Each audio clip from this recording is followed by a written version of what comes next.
Halo semuanya, selamat datang di channel ST Media dengan gue Erwin yang seperti biasa akan memberikan kalian referensi racun buat kalian yang doyan dengan teknologi dan juga hal-hal yang berkaitan dengan proses produksi konten kreatif seperti fotografi maupun videografi. So, kalau kalian tertarik dengan kedua hal tersebut, maka nggak perlu ragu, langsung aja subscribe dan aktifin tombol notifikasinya biar nggak ketinggalan update-update terbaru dari kita. Nah, ini adalah video yang sangat menarik karena gue dapet privilege dari Fujifilm Indonesia sebagai media pertama yang dapat kesempatan buat nyicipin lensa flagship terbaru mereka di Indonesia.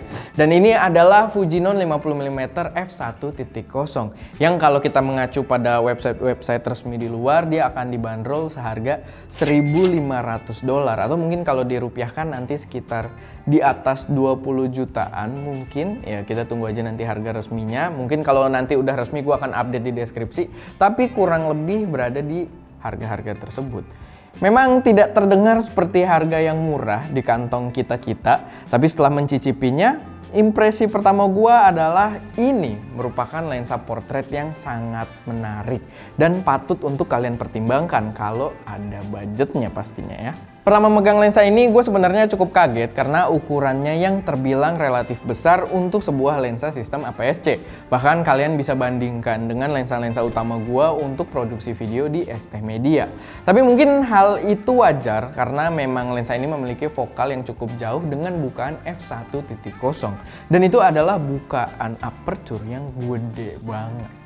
Ngomongin build quality juga kalian gak akan kecewa, lensa ini terasa luar biasa kokoh dan dibalut dengan bodi metal yang membuatnya jadi terasa Fuji banget gitu. Dipakein X-T3 dan X-T4 itu jadi ganteng parah, apalagi kalau ditambahin baterai grip juga. Itu auto mantul. Ya selera sih sebenarnya, jadi gue biarkan kalian menilainya sendiri. Tapi drawback dari kegantengannya tersebut adalah bobotnya jadi cukup berat buat dibawa-bawa. Walaupun memang balik lagi ke preferensi masing-masing aja soal gampang dibawa atau enggak. Dan yang terpenting adalah apakah lensa yang cukup berat ini dapat mendeliver picture quality yang terbaik. Oke, jadi gue sempet tes lensa ini juga buat hunting di luar dengan seorang model yang sangat berbakat dan juga merupakan teman kuliah gue. Thank you banget Sophie atas bantuannya, dan buat kalian yang kepo mungkin atau butuh talent juga buat project kalian, bisa cek aja Instagram Doi yang harusnya tercantum di sekitar sini. Gue nggak tahu di mana, nanti Eko naruhnya atau di deskripsi. Biasanya sih IG-nya Sophie langsung di follow kak, rame, auto jadi selebgram gitu kan. Nggak kayak IG gue, udah gue suruh follow tapi nggak di follow gitu. @erwin.chuy. By the way, buat kalian yang udah follow Instagram gua, pasti udah duluan lihat hasil-hasil dari lensa ini. So, buat kalian yang next nggak mau ketinggalan, gua tekenin lagi, silahkan follow Instagram gua di @erwin.chuy. Biar gua cepet-cepet bisa swipe up gitu kan. Langsung follow itu gratis guys. Dan tapi pastinya foto yang gue posting kemarin di Instagram gue itu udah mengalami sedikit retouching pada warna dan juga ketajaman pada beberapa bagian gambarnya. Dan di video ini baru gue akan kasih lihat juga ke kalian perbandingan antara gambar SOOC atau straight out of kameranya di mode standar dengan yang udah gue edit. Oke, sekarang gue mau cerita sedikit biar kalian dapat konteksnya. Pertama kali gue denger soal lensa ini dari announcementnya Fuji, gue agak skeptis kalau si 50mm di f1.0 ini akan memiliki sistem autofocus yang mungkin kurang reliable. Karena gue udah coba beberapa lensa Fuji dan kebanyakan yang memiliki bukaan dengan nilai di bawah f2 kayak f1.2 dan f1.4 itu biasanya memiliki performa fokus yang kurang reliable buat produksi video karena biasanya mereka memberikan efek focus breathing saat kita melakukan perekaman. Nah, awalnya gue berpikir mungkin lensa ini akan memberikan performa yang identik di mode video, walaupun lensa ini sebenarnya memecahkan rekor sebagai lensa f1 pertama dengan autofocus. Tapi gua tidak expect banyak karena kebutuhan utamanya adalah untuk portrait fotografi. Tapi pas gue cobain ternyata performa AF dari lensa ini itu sudah cakep banget, layaknya lensa utama gua. Walaupun motornya sih sebenarnya masih agak berasa, kalau misalkan kalian pegang dan dia mengatur fokus tuh berasa motornya gerak-gerak, karena memang elemen lensanya gede-gede juga, tapi performa focusingnya menurut gua udah sangat bisa diandalkan. Dan itu termasuk di mode video. Kalau kalian mau buat slow-mo ala-ala sinematik dengan autofocus, atau mungkin untuk kebutuhan high speed fotografi, di kedua jenis pengambilan gambar tersebut performanya tetap mantap. Dan jujur aja gue sangat mengapresiasi hal tersebut, karena sebelumnya untuk produksi video di kamera Fuji gue terbatas pada lensa-lensa f2 atau f2.8 kalau mau performa fokus yang maksimal. Jadi dari sini gue cukup pede karena bisa expecting lensa-lensa gokil dengan performa autofocus yang bagus ke depannya dari Fuji. Bahkan sedikit info juga, kita sempat pakai lensa ini ketika membuat B-roll outdoor pada review Z-Cam dan hasilnya bener-bener cakep menurut gua. Bahkan hingga dinotis oleh para audiens yang nanyain shoot B-rollnya itu pakai lensa apa.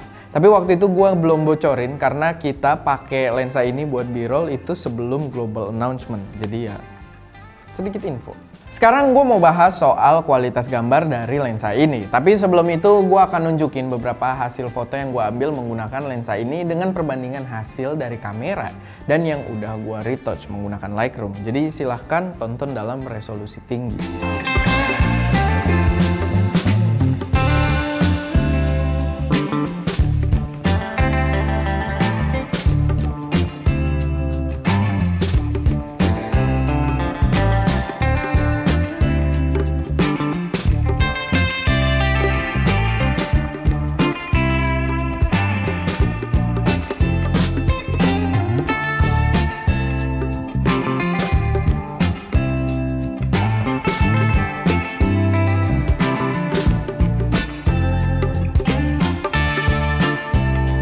Nah, kayak yang kalian lihat barusan, ada beberapa foto yang retouchingnya sebenarnya cukup ekstrim.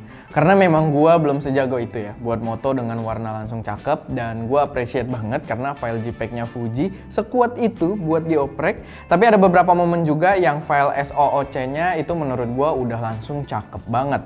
Dan dari beberapa sampel ini, gua bisa memberikan sedikit kesimpulan soal kualitas gambarnya.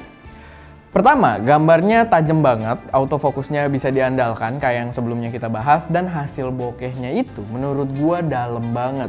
Jujur aja gua nggak terlalu paham terms dari creamy bokeh tuh kayak gimana, tapi gue bisa bilang di sini depth of field-nya benar-benar sempit dan hasil bokeh pada objek background dan foreground-nya itu menurut gua cakep banget.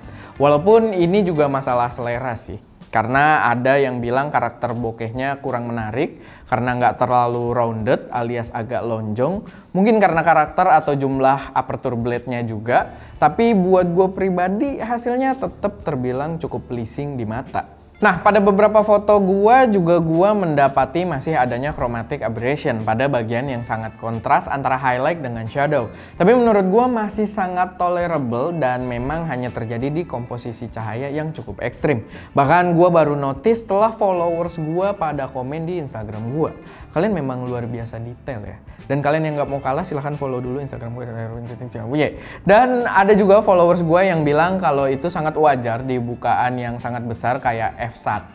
Jadi kalau gue agak kecilin aperturnya ke f1.6 atau f2, chromatic aberration tersebut harusnya sudah hilang. Tapi karena gue belum hunting lagi dan gue belum sempet buat cobain, jadi mungkin itu bisa jadi catatan gue aja ke depannya kalau review lensa ini lagi. Oke, paling segitu aja review lensa Fujinon 50mm f1.0 dari gua yang masih mencoba untuk belajar fotografi. Walaupun memang jam terbang gua belum tinggi di dunia foto, tapi gue berharap review gua bisa cukup informatif dan bisa membantu kalian dalam menentukan pembelian. Kalau kalian tertarik buat analisa fotonya lebih lanjut, gue juga kasih file JPEG SOOC-nya atau yang straight out of kameranya yang kalian bisa download. Linknya ada di deskripsi biar kalian juga ngerasain betapa mantepnya file JPEG Fuji buat diedit gitu kan. Dan ya, Seperti biasa, jangan lupa kalau misalkan kalian ada koreksi, pendapat, saran, atau pertanyaan, mungkin silahkan taruh aja semuanya di kolom komentar. Karena gue juga seneng dapat insight baru dari kalian ataupun pendapat-pendapat kalian buat kita diskusikan lebih lanjut. Dan seperti biasa juga, jangan lupa buat like video ini kalau kalian suka, share ke teman-teman kalian yang mungkin tertarik, dan pastinya subscribe ke channel SM Media untuk mensupport kami terus memberi konten yang lebih berkualitas dan bermanfaat di masa mendatang. Itu aja, gue Erwin, di belakang kamera ada Ska, dan jangan lupa untuk berkarya.